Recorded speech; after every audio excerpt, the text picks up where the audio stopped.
Vamos a ver, los pensamientos no los podemos bloquear porque hay una parte de nuestra mente que se llama la mente dualista que lo único que hace es fabricarlos. Intentar pararlos como no querer pensar en un elefante rosa, pues lo único que tiene en la mente es un elefante rosa. Los pensamientos se van a producir sí o sí, es decir, es parte del funcionamiento de la mente. Lo que hay que evitar es quedar atrapado en ese pensamiento. Entonces el ejercicio de mindfulness no consiste en no tener pensamientos, sino una vez que notas que el pensamiento te ha llevado, tomas conciencia de eso y vuelves a llevar la atención a lo que está ocurriendo aquí y ahora, tus sensaciones corporales, tu respiración, etc. Ese es el ejercicio de mindfulness. Las personas que creen que lo que tienen que hacer es parar el pensamiento jamás podrán incorporar esta práctica porque están haciendo lo contrario. Lo que se resiste persiste.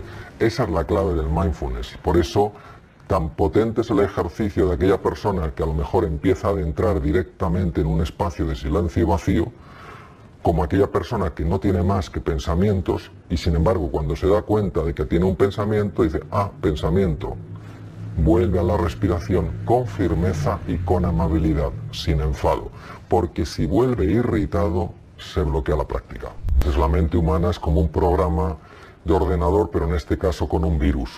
O sea, la mente humana está infectada por un virus.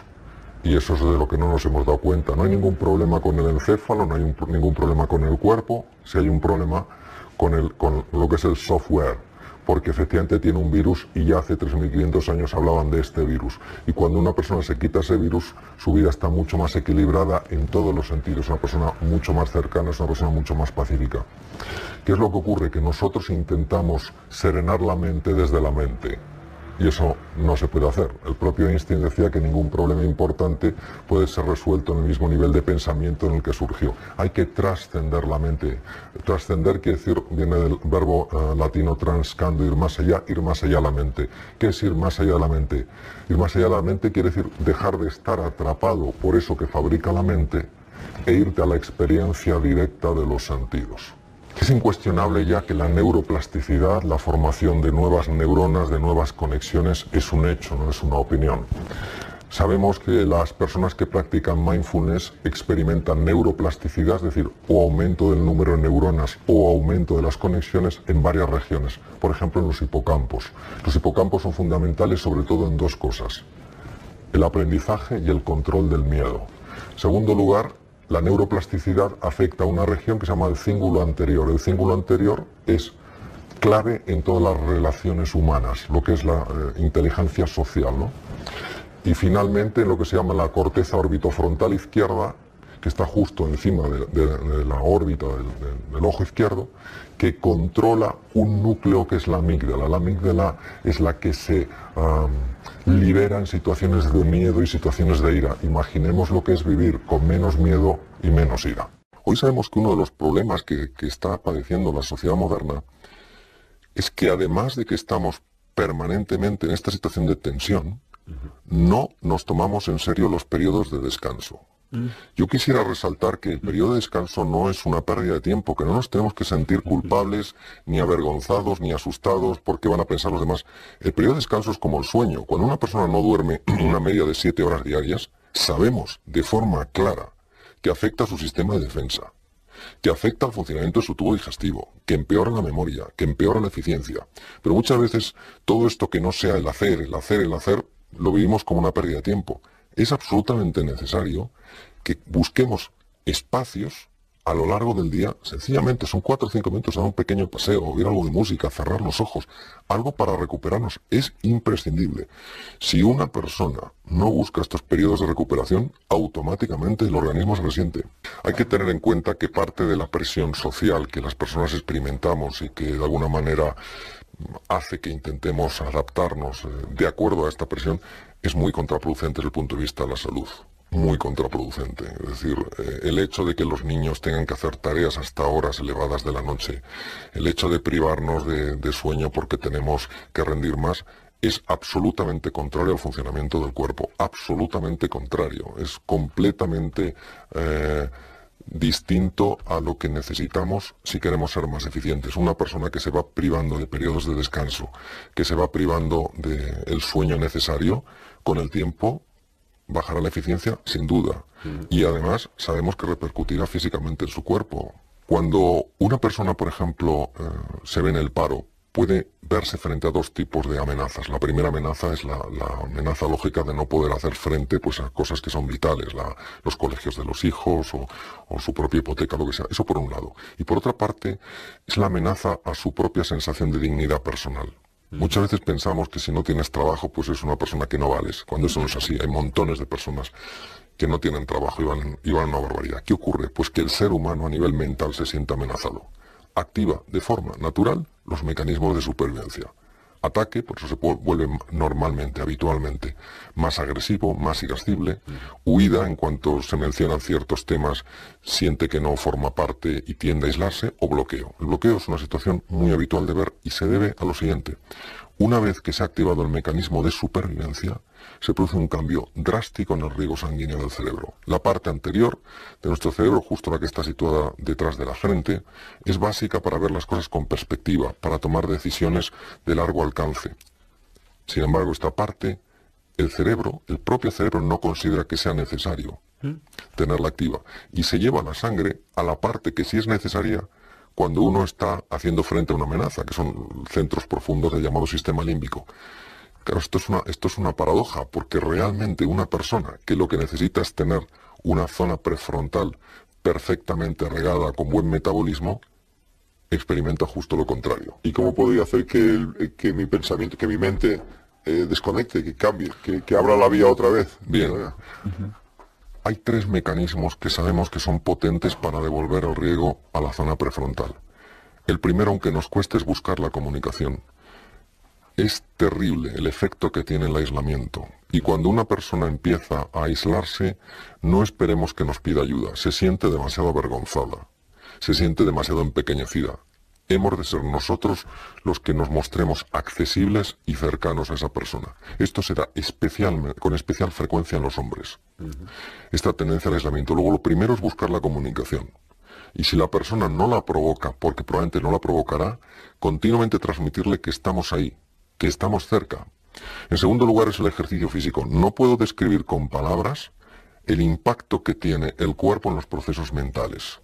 En tercer lugar, tiene mucho poder, tiene una gran potencia la forma en la que dirigimos la atención. En lugar de quedarnos envueltos y atrapados en preguntas de ¿por qué a mí? ¿Por qué me ha pasado a mí? ¿Yo no me merezco?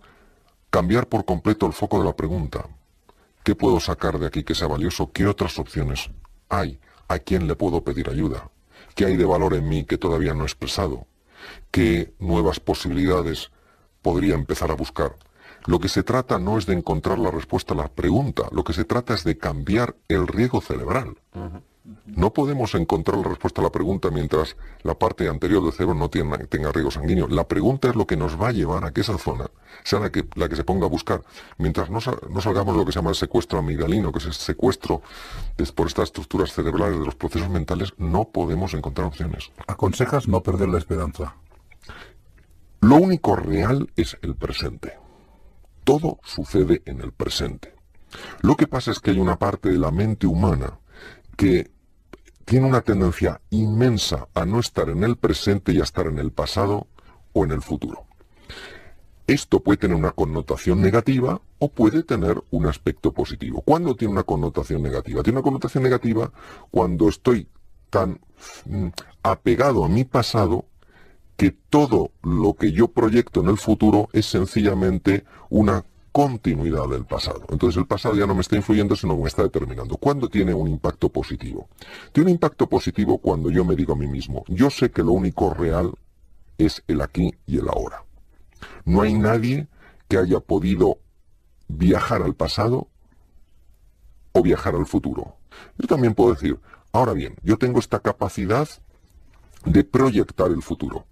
¿Qué futuro puedo proyectar que genere en mí la suficiente ilusión como para que me dé fuerza en el presente?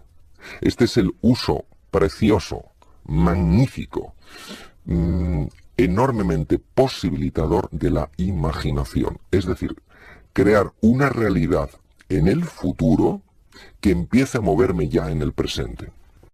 ¿Cómo accedemos a crear ese nuevo estado, a entrar en ese nuevo paradigma para poder estar más preparados para tomar buenas decisiones y también para poder estar más sanos y defendernos de todo aquello que nos llegue a nivel físico. Pues mira, yo te diría de entrada que con un acto radical de fe.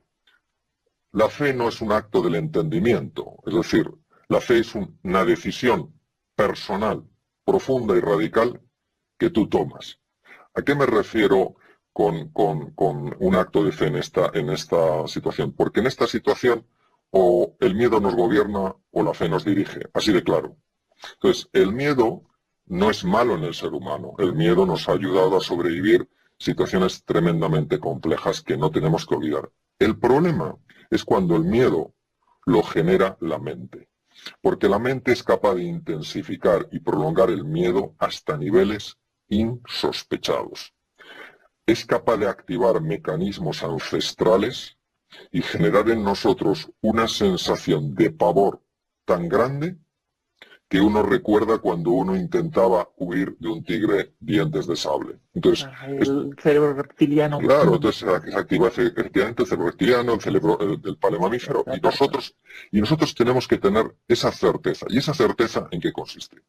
Esa certeza consiste en posicionarse de forma radical, en que aunque ahora no lo veamos, nosotros vamos a pasar de una situación de hundimiento a una situación de descubrimiento. Es posicionarse de forma radical en que el ser humano, en su interior y sobre todo cuando estamos juntos, tiene recursos en forma de espíritu emprendedor, en forma de liderazgo, en forma de creatividad, que puede darle la vuelta prácticamente a cualquier situación. ¿Qué es lo que ocurre? Que si nos dejamos amilanar, aplastar por esas circunstancias, algo que indudablemente es un problema muy complejo, lo convertiremos en un problema insoluble. Por eso esa determinación de lo estoy pasando mal, lo voy a pasar mal, yo de aquí, nosotros de aquí salimos reforzados, tiene una fuerza tremenda, porque cuando uno resuelve con verdadera intensidad, con verdadero compromiso, que su vida va a ser así, no está diciendo que en su vida no haya problemas, no está diciendo que no lo esté pasando mal, no está diciendo que no tenga dolor, lo que está diciendo es que confía más en sus capacidades que en el problema, confía más en la grandeza de los seres humanos que en las mezquindades, confía más en que la cooperación lleva más lejos que la rivalidad. Y este posicionamiento radical es tan importante porque vivimos en una ilusión óptica que la vio clarísimamente, por ejemplo, Albert Einstein. A mí, cuando he leído escritos suyos, me han tocado muy hondo porque dije, madre mía, este hombre, qué conocimiento. El ser humano es capaz de co-crear la realidad. No somos espectadores pasivos. No tengo que decir, bueno, a ver el mundo que me encuentro. No, a ver el mundo que juntos creamos.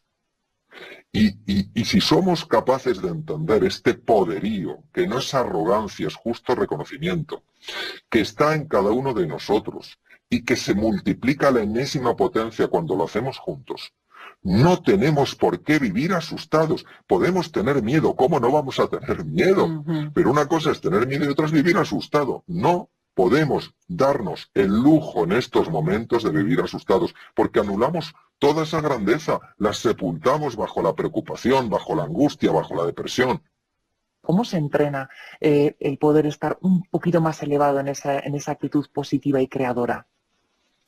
Una de las cosas que a mí más me ha llamado la atención cuando he estudiado un poquito la obra de Jung fue cuando él hablaba de las sincronicidades. Hay una situación muy apasionante en la que, bueno, Jung y Freud estuvieron muy unidos durante 6 años. Freud era 20 años mayor que Jung, pero se quedó muy impactado por el joven suizo y durante 6 años colaboraron hasta que finalmente Jung se desvinculó. Entonces, ambos, Jung por su lado y Freud, le daban mucha importancia a los sueños. Bien, en una ocasión Jung estaba hablando con Freud, le estaba contando un sueño muy extraño que había tenido, en el que se había encontrado en medio del sueño con un escarabajo egipcio rarísimo de encontrar.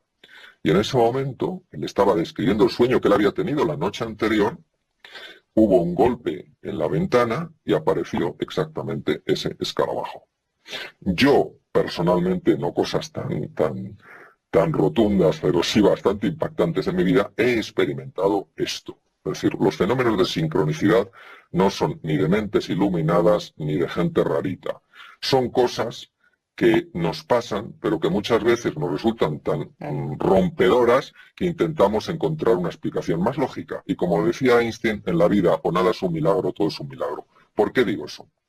Lo digo porque si nosotros somos conscientes de que la división entre el mundo interior y el mundo exterior es una falacia. ¿A qué me refiero? Cuando los seres humanos estábamos más en contacto con la naturaleza, nosotros no nos veíamos separados de la naturaleza. Es inexplicable, sino que tribus nativas pudieran descubrir remedios terapéuticos en una selva donde hay millones de plantas. ¿Cómo es posible que lo supieran si no tenían microscopios, ni tenían nada, ni tenían sistema de investigación? Algo debieron de apreciar en esa naturaleza para poder convivir con esa naturaleza. Luego el ser humano empieza a experimentar una serie de cambios y se aleja de la naturaleza, sobre todo en la época moderna, y el mundo científico empieza no a entender la naturaleza, sino a describirla. Bueno, si nosotros recuperamos esta idea de que el mundo exterior y el mundo interior solo están separados a nivel mental, nos daremos cuenta que la actitud que nosotros tomemos en la vida, que quiere decir ni más ni menos que cómo me relaciono yo con una realidad, tiene la capacidad de curvar la realidad. ¿Qué es curvar la realidad? Tiene la capacidad de afectar al mundo exterior, a las circunstancias, porque el mundo interior y el mundo exterior solo están separados a nivel de espejismo, a nivel de ficción. Y por eso le doy tantísima importancia a la actitud ante esta situación. Ahora es cuando más importante es pensar en grande. Ahora es cuando parece que es menos lógico, más contraintuitivo, es cuando más hay que hacerlo. No nos tenemos que olvidar de una cosa. La razón, lo que entendemos por razón, es una forma muy limitada de conectar con el mundo. Muy limitada. Cuando el propio Einstein hizo su famoso descubrimiento de la teoría de la relatividad, efectivamente, en la física teórica, empezaron a decirle lo listo que era, lo bien que razonaba, y él se enfadó y dijo, no le atribuyo a la lógica ningún papel en el desarrollo de mis hallazgos, de mis descubrimientos, sino al poder de la imaginación, y de ahí su famosa frase, la imaginación es más importante que el conocimiento. Lo que quiero decir es que no hay ni un solo ser humano en este planeta que no tenga la capacidad de curvar la realidad, pero es tan contraintuitivo, es tan poco, encaja tan mal en nuestro sistema de razonamiento que uno dice, bueno, este hombre se ha fumado algo extraño. No, no he fumado nada extraño. Es que lo he vivido, lo he visto y por eso confío tanto en eso, que no es negar la envergadura del desafío, es tampoco negar la solidez y la grandeza que existe en el ser humano. Dices que el miedo con el que estás lidiando ahora es a morirte sin saber lo que de verdad es la realidad. Mira, para mí la realidad, o sea, para mí hay dos realidades, la realidad con R minúscula y la realidad con R mayúscula. Son dos realidades paralelas, ¿no? La realidad con R minúscula es la que está contenida en los límites de la materia, el tiempo y el espacio, es decir, lo que yo veo con mis sentidos. Pues estoy delante de una cámara, ahora es por la tarde, estoy en un espacio determinado, estoy en un pequeño estudio, etc. Entonces, esa es una realidad. Y hay otra realidad. Hay una realidad que es suprasensorial, va más allá de los sentidos, no es de naturaleza material, es de naturaleza espiritual. No está contenido esta realidad en la línea del tiempo, porque es un presente eterno. Y esa es la realidad que para mí me resulta más inspiradora, más conmovedora y más transformadora. Digamos que es el fondo que está detrás de todas las formas.